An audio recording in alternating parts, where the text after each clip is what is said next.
part of your system is going to be to stay consistent to your beliefs, to your actions, to your values, and to your emotions.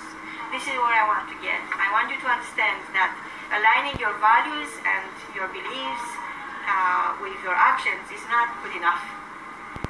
Didn't work well for me, and I had to discover my own secret formula, and that is aligning your actions and your values and your beliefs, and align them all with your emotions. Unless you feel it in your heart, there is nothing. There is nothing. You have to broadcast your passion. You have to forget about marketing. Marketing is a very sophisticated science, and you are contrabalancing that and giving your audience a lot more simply by broadcasting your passion. It's from your heart. It's from your heart to their heart.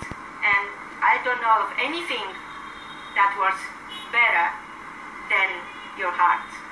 Give me your heart, and I will go anywhere to see you, to learn from you. And your clients are going to experience your passion.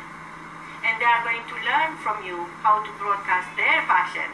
And the whole world could become a better place.